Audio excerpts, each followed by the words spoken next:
my great pleasure to introduce our next speaker, Dr. Paul Rübig.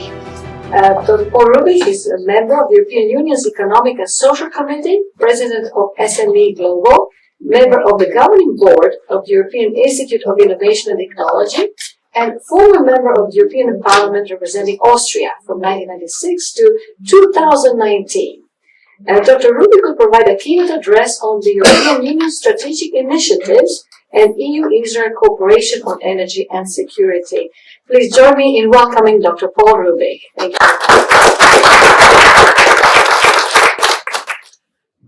Shalom. Dear Natasha, dear Joel, thank you so much for the invitation. I'm proud to be here, and I feel we're in a good family. And, in a family, it's necessary to see that different opinions are very important for democracy. And the distinguished speakers have shown us in an excellent way that different opinions make also the rule of law understood for everybody. And the divide of power, of course, is also something which we never should forget. So I would start with a nice example, with a positive story on how we can create benefits for our people. And I think that's a core issue of politics. How can we give benefit to our people in making the right policy? And in Europe, we developed the missions, like the mission to the moon. We thought maybe we should also communicate what are the core missions for the future for the globe. So from European to global missions would be something which is quite important. To start with the positive story, some years ago I was asked to join the European Institute of Technology.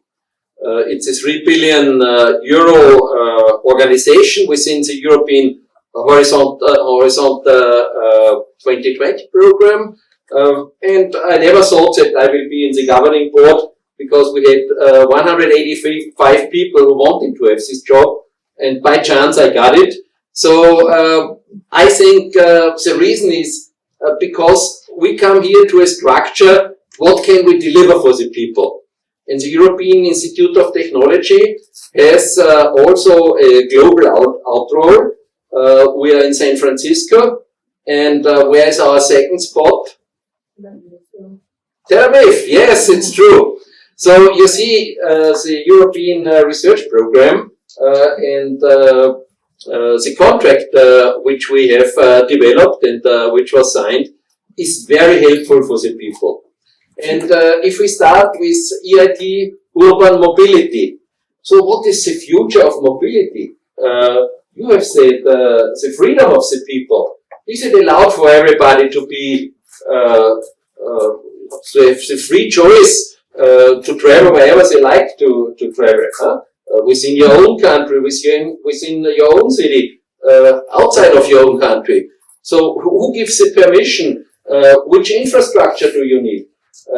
It's a lot of questions which are coming up by urban mobility, and we developed so up till now 10 knowledge innovation communities, where we bring together big international companies, small and medium-sized companies, family business, education, higher education. And I think science could really play a good role for our future. And so the upgrading of science and the combination in open science, open to the world, would play a very important role. Starting with the basic, it's EIT raw materials. Raw materials will play a core issue in the future. You have all heard the television and the news in the media that we want to conserve and protect 30% of our globe, where we shouldn't use the nature for getting the products which we need.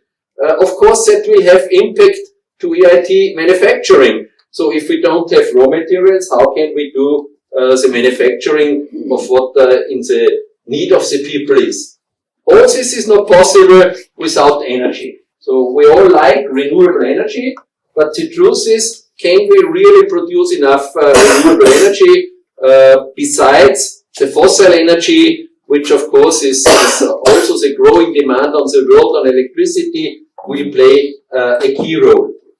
We come to EIT Health, especially Israel plays a key role in the health strategic decisions for the future. So health, of course, is very close to healthy food. So what can we do in the development of food?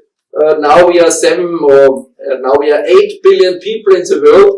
Maybe 2050 we are 10 billion people. So we have to feed 2 billion people more. So Israel is producing a lot in their farming, in the production industry. I think it's good to see that all these areas can't live without digital development. So in European Union we have the Green and Digital Deal, where we try to go forward and to deliver the right solutions. And overall, of course, there is the debate on climate.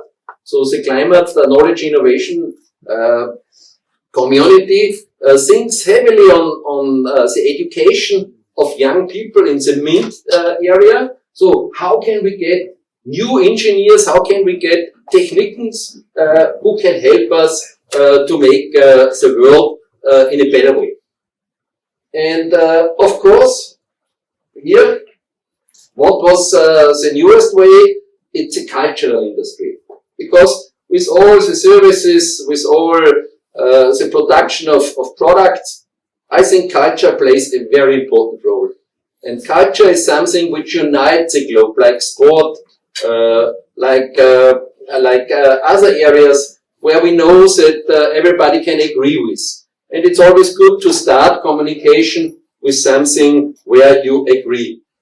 So to come to the next point, the European Economic and Social Committee is an advisory body for all European institutions. So for me, as a former member of European Parliament, and I was more than 20 years in European Parliament, I was in the Committee of Industry, Research, Energy, but also chief negotiator of the European budget for European Parliament. So now I have the big chance to work with our ministers out of the 27 member states, to work with the Commission and to work with the European Parliament and all the agencies which we have, which can bring very good impact. So I have now written 4 reports in the last 2 years, a new European research area for research and innovation, a pact for research and innovation in Europe, European missions, and the newest one is emergency preparedness. And, it took 1 year to bring these reports through all the committees and through the plenary. And now in January I will publish a book with these new ideas, because I think it's quite good to see that if we have options on the table. And for politicians sometimes it's much more important to get options delivered and to have a risk assessment. And the risk assessment for the options is something which is very valuable as well. And the most important thing, of course, is the impact assessment.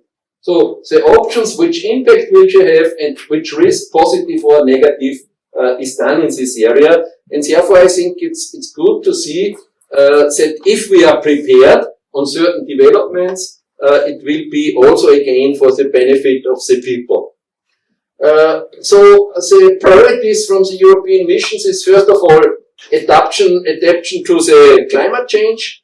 We want to have 150 climate benchmark regions through Europe. So, we want to organize competition between our cities. Who is doing best? Which different solutions are possible? And with which solutions the people have fun and they like it to be done.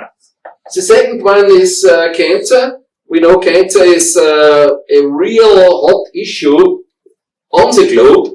And of course, I think research and development in this area could bring us really forward. The third one, restore our oceans and waters by 2030, including sanitations. if you know that 2 billion people in this world have no access to clean water. We have billions of people in this world who have no access to sanitation. So 50% of the people in least developed countries, which will brought to hospitals, are poisoned by dirty water. And you know, agriculture without water, there won't be any success story in this area if we don't take care on this very important source. Then the fourth is 100 climate neutral smart cities by 2030, including smart villages. So I think here we want to have all these innovation centers that in the background everybody knows how important it is to have innovation, to have good educated people, and we will give a lot of money to the local communities, to the regions, not only to the big cities, to give them a chance to get the right development. And the last one, of course, it's also something where we, in the daily life, don't think too much of it, but it's a soil deal for Europe. You know, soil plays a key role because through climate change, of course, the farming will change. We will need robotics. We will need a lot of artificial intelligence, machine learning. A lot of areas are here for young people to develop a better world. And I think that is the message where I think it's quite important for the future that the European Economic and Social Committee brought some other 5 points which we want to have from the European politicians to be brought to the attention. We want to have a competition in research and innovation through open science, through delivering as soon as possible the best results to everybody. We want to also to cope with the challenges to the aging society. You know, we still get every year a little bit older, so taking care of the elderly people with a lot of new solutions which are on the table is from utmost importance, especially for political parties. It's important to tell the people that we need the one who are doing the job in a very good way to deliver the results for the elderly people, to have them in a healthy and in a good surrounding. But it's also clear that the high number of migrants should be treated in a totally new way, especially with new machine learning, artificial intelligence. It's a wide area which is open, where we can integrate the migrants, where we can give them immediately good jobs. I think if we want to have growth within our world, of course we also have to look for the good jobs, for good income, and for people are satisfied with their work, and therefore it's clear that migrants are an important part in living together in this world. Fourth point, we've today talked about the crisis in Ukraine, the war in Ukraine. Of course, we should have more attention into emergency preparedness. So what do we have to do if this thing happens? What are the options in doing it as efficient and as quick as possible? And of course, we also should look more so not only to the cancer as a disease. I think all diseases are quite important for the future, and at least we also should see how all these things can take on. And as you know, if you have as the adoption of climate change, we always should look if it's possible from the engineering point of view to deliver. We have checked in Germany, they would need 35,000 additional windmills. One windmill has a concrete fundament, 2,000 to 4,000 tons. So from where do you get the concrete? Which raw material? Where can you harvest the raw material? The harvesting of the raw material, how much CO2 output will you have? How much CO2 output will you have with the production of the concrete? 2,000 tons of concrete means 200 lorries with each 10 tons for one windmill. Then you have a tower with 150 meters. Again, you need 1,000 tons of steel, also CO2 emitting. Yeah? If you want to produce on the top electricity, you need copper. Only Germany would need 14 years world copper production for this.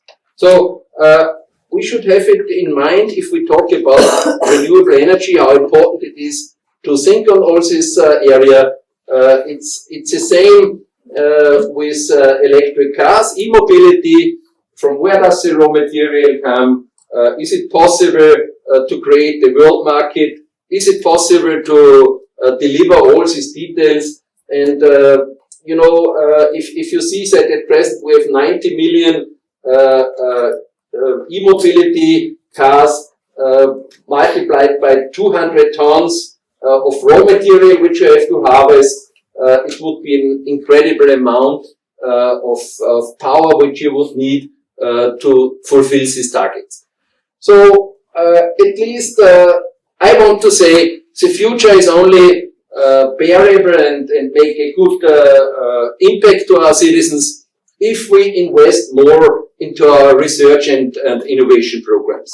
And therefore, we need within the universities the excellence of science. We need the global challenges. I think Israel would be, or still is, and will be a wonderful partner in this area.